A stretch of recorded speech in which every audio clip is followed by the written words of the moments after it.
जब सिंधु घाटी की सभ्यता कुदरती ताकत के सामने हारकर अपने पतन के रास्ते पर बढ़ चली थी, तब भारत के पश्चिमोत्तर क्षेत्र के दहलीज पर एक नई सभ्यता दस्तक दे रही थी। सिंधु घाटी सभ्यता से काफी अलग विशेषताएं रखने वाली इस सभ्यता की जानकारी हमें वेदों से प्राप्त होती है। इसीलिए इस सभ्यता को वैदिक सभ्यता कहा जाता है, क्योंकि इस सभ्यता के निर्माता आर्य थे। इस सभ्यता को आर्य सभ्यता के नाम से भी जाना जाता है। तो आओ दोस्तों, आज हम सिंधु घाटी सभ्यता के पतन के बाद भारतीय भूमि पर स्थापित वैदिक सभ्यता और उसके निर्माता आर्यों के बारे में अधिक जानकारी प्राप्त करने की कोशिश करते हैं।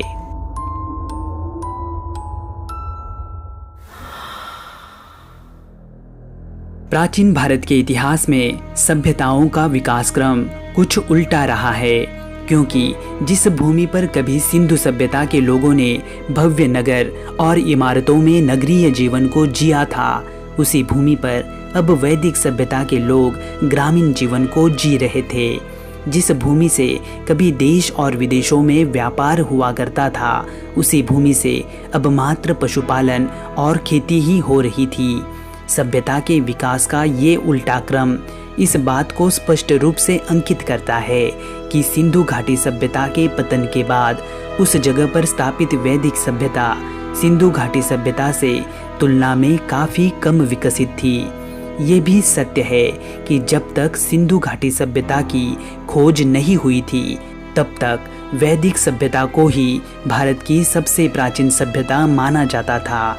लेकिन आज पुरातात्विक खोजों से ये स्पष्ट हो चुका है कि 1750 ईसा पूर्व आते आते सिंधु घाटी की सभ्यता लगभग पूर्ण रूप से समाप्त हो चुकी थी और इसी दौर में आर्यों के भारत आगमन की प्रक्रिया भी शुरू हो चुकी थी। चूंकि ऋग्वेद की रचना की तिथि को 1500 ईसा पूर्व मानने पर आज सभी इतिहासकार एक मत है। हम ये निश्चित तौर पर कह सकते हैं कि आर्यों का भारत आगमन 1800 ईसा पूर्व से लेकर 1500 ईसा पूर्व के मध्य में ही हुआ होगा। हालांकि यहाँ के सप्त सिंधु प्रदेश में शांति और व्यवस्था को स्थापित करने के लिए उन्हें काफी समय तक संघर्ष करना पड़ा होगा और उसके पश्चात ही उन्हें वेदों की रचना करने का अवसर प्राप्त हुआ होगा। वैदिक काल को पुरातात्विक और साहित्यिक साक्ष्यों के आधार पर ऋग्वैदिक काल और उत्तर वैदिक काल इन दो हिस्सों में बांटा गया है। इनमें से ऋग्वेद से जुड़ी जानकारी का संकलन 1500 ईसा पूर्व से लेकर 1000 ईसा पूर्व तक और सामवेद, यजुर्वेद और अथर्ववेद से जुड़ी जानकारी का संकलन 1000 ईसा पूर्व से लेकर 600 ईसा पूर्व तक माना जाता है। आर्य शब्द का अर्थ है श्रेष्ठ अथवा कुलीन। मूलतः यह शब्द एक विशेषण है जिसका इस्तेमाल वैदिक सभ्यता के निर्माता अपने आप को संबोधित करने के लिए किया करते थे। अगर हम आर्यों का वर्णन करें तो वे रूप में गौरवर्ण, बलिष्ठ बाहु, घुंघराले बाल, लंबी नाक और शक्तिशाली कंधों के स्वामी थे। मुख्य रूप से वे घोड़ों की सवारी किया करते थे। तलवारबाजी में वे पारंगत और तीर कमान चलाने में वे धुरंधर थे। वे युद्ध में विभिन्न हथियार, ढाल, कवच और घोड़ों के रथों का प्रयोग किया करते थे। इसी के साथ साथ वे कृषि कर्म एवं पशुपालन में भी कुशल थे। आर्य देवताओं में विश्वास रखने वाले धार्मिक लोग थे। वे देवताओं को प्रसन्न करने के लिए यज्ञ विधि किया करते थे।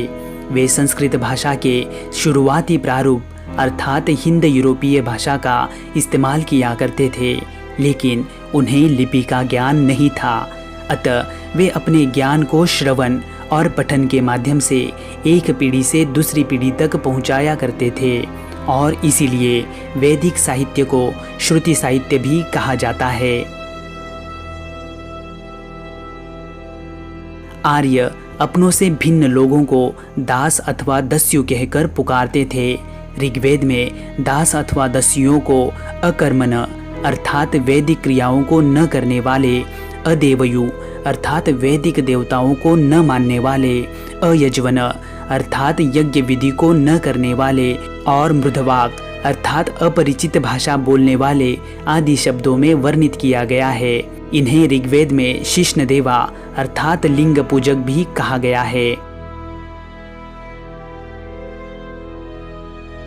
आर्य कहाँ से आए थे, इस विषय को लेकर इतिहासकारों के बीच काफी ज्यादा विवाद है। ऊपरी तौर पर देखा जाए तो बहुतांश भारतीय इतिहासकारों का मानना है कि आर्य बाहर से नहीं बल्कि वे यही के मूल निवासी थे, लेकिन बहुतायत विदेशी इतिहासकार और कुछ भारतीय विद्वान भी मानते हैं कि आर्य बाहर से ही भारत आए थे। इस संबंध में सर्वाधिक प्रमाणित मत आल्प्स पर्वत के पूर्वी भाग में स्थित यूरेशिया को ही माना जाता है। वैसे अगर आप इस विषय पर और भी विस्तृत जानकारी जानना चाहते हैं तो हमें कमेंट में बताइए, हम उस पर भी अलग से वीडियो जरूर बनाएंगे। फिलहाल ऋग्वेद में किए गए वर्णनों को देखा जाए तो उसमें अफगानिस्तान की 4 नदियाँ जिसमें कुभा, क्रुमु, गोमती और सुवास्तु का उल्लेख मिलता है और सप्त सिंधु प्रदेश की 7 नदियाँ जिसमें सिंधु, सरस्वती, शतुद्री, विपासा, परुषणी, वितस्ता, अस्किनी इनका भी वर्णन मिलता है। माना जाता है कि आर्य सर्वप्रथम अफगानिस्तान और पंजाब के पश्चिमोत्तर क्षेत्र में ही बसे होंगे और फिर उसके पश्चात वे पूर्व की ओर बढ़े होंगे। ऋग्वेद में गंगा नदी का उल्लेख केवल 1 बार और यमुना नदी का उल्लेख केवल 3 बार ही मिलता है। इससे स्पष्ट होता है कि ऋग्वैदिक आर्यों का भौगोलिक क्षेत्र पश्चिम में अफगानिस्तान से लेकर पूर्व में गंगा के पश्चिमी तट तक और उत्तर में पश्चिमी हिमालय से लेकर दक्षिण में राजस्थान की उत्तरी सीमा तक ही सीमित था। लेकिन इसके बाद उत्तर वैदिक काल में आर्यों ने इस क्षेत्र में विस्तार किया, जिसका वर्णन हमें शतपथ ब्राह्मण में देखने को मिलता है। उन्होंने गंगा, यमुना, दोआब तथा आसपास के क्षेत्रों पर अधिकार करके उसका नाम ब्रह्मर्षि देश रखा। हिमालय तथा विंध्याचल के मध्य क्षेत्र पर अधिकार करके उसका नाम मध्य देश रखा और कालांतर में बिहार तथा बंगाल के दक्षिण पूर्वी क्षेत्रों पर अधिकार करके उन्होंने संपूर्ण उत्तर भारत को अपने अधिकारों के अधीन करके उसका नाम आर्यावर्त रखा। 1500 ईसा पूर्व से लेकर 600 ईसा पूर्व तक के 900 सालों के लंबे सफर में आर्यों ने भारत के इतिहास में महत्वपूर्ण योगदान दिया है। उनके इस योगदान के साहित्यिक साक्ष्य हमें वेद, पुराण और उपनिषदों के माध्यम से उपलब्ध होते हैं और उत्खनन के माध्यम से पुरातात्विक साक्ष्य भी उपलब्ध होते हैं, जिन्हें ऋग्वैदिक साक्ष्य और उत्तर वैदिक साक्ष्य ऐसे 2 भागों में बांटा गया है। ऋग्वैदिक पुरातात्विक साक्ष्यों को काले एवं लाल मृदभांड, ताम्रपुंज और गेरुवर्णी मृदभांडों के रूप में देखा जाता है, तो उत्तर वैदिक पुरातात्विक साक्ष्यों को चित्रित धूसर मृदभांड के रूप में देखा जाता है। तो दोस्तों, आपको ये जानकारी कैसी लगी? आप हमें कमेंट बॉक्स में जरूर बताइए। वीडियो को लाइक करके अपने दोस्तों में शेयर कीजिए और चैनल को सब्सक्राइब करके बेल आइकन को ऑल नोटिफिकेशंस पर सेट कीजिए ताकि हमारे अगली वीडियो की नोटिफिकेशंस आपको तुरंत प्राप्त हो। तो चलो दोस्तों, मिलते हैं अगली किसी वीडियो में। तब तक के लिए आप अपना ख्याल रखना। जय हिंद।